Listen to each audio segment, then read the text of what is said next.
नमस्कार, मी श्यामराव मोकाशी आणि मूचवाले मोकाशी यूट्यूबचे व्हिडिओ तुम्ही पूर्ण ऐकत जावा, एकमेकाला शेअर करत जावा आणि त्या पद्धतीनं काम करत गेला तर तुमचाच फायदा होणार आहे. आता आर टी ओचं ज्या ठिकाणी पासिंगचे ट्रॅक आहेत, आपण प्रत्येक वेळेला वाहन पासिंग करायला घेऊन जातो तर तिथे एक जमेला चाललेला असतो की इथं चीशी प्रिंट काढायचं 20 रुपये. आता चीशी प्रिंट कुणीच काढायची ना, साहेबाला म्हणायचं बघ हे माझा इंजिन नंबर, चेशी नंबर तुझ्याच हातानं तू त्या कागदावर लिह.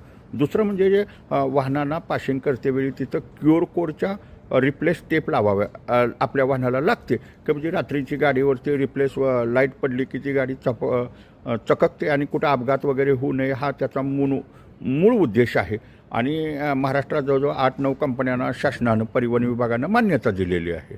म्हणजे कसं की बाबा तुमचं तुम्ही डिस्ट्रीब्युटर नेमा लावा आणि त्यांच्या दुसरा कोण त्यांच्या नावावर खोटं काम करू नये म्हणून त्याला QR कोड आहेत. आणि आर टी ओवाल्यांचा एवढाच रोल आहे त्याच्यात, पट्टी व्यवस्थित लागल्या का नाही ते बघायचं आहे की पुढं धोका कधी घडू नये, रात्रीची गाडी कुठं बंद पडली अंधारात असं अपघाताची शक्यता टाळायची आहे. असे ह्याच्यासाठी तो मूळ उद्देश आहे.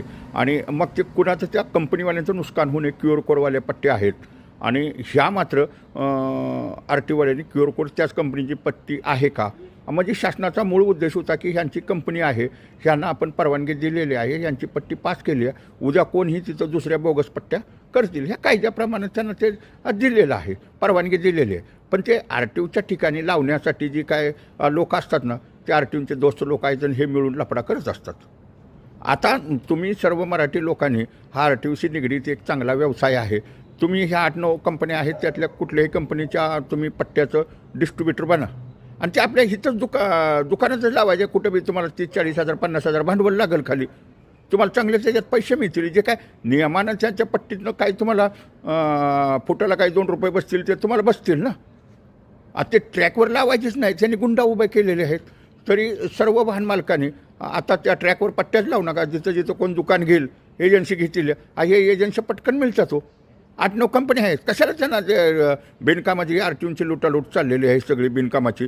मराठी लोकांनी पुढे या, ज्यांना कोणाला हा पट्ट्याचा व्यवसाय करायचा आहे त्याने कुठल्याही कंपनीची QR कोडवाली पट्टी आहे त्याची तुम्ही एजन्सी घ्या आणि तुमचं दुकान, मग स्पेअर पार्टचं दुकान असून द्या, कसलं बी दुकान असून द्या, तुमचं किराण्याचं दुकान असून द्या, तुमची लावायची तयारी असली तर तुम्हाला 2 पैसे मिळणार आहेत. कंपनीवाल्यांना काही त्यांचा माल विकायचा असतो आणि समोरच्या वाहनवाल्याला बिल द्यायचं आहे तुम्हाला. काय मोठ्या गाड्या ज्या असतात त्यांना ट्रँगल असतात, म्हणजे काय ज्या आहेत त्या पट्ट्या तुम्हाला ह्या पट्ट्याची एजन्सी घ्या. प्रत्येकानं पुढे यायचं आणि आर टी ओचा बाजारच उठवून टाकायचा पासिंगच्या ठिकाणचा. धन्यवाद. व्हिडिओ शेअर करा.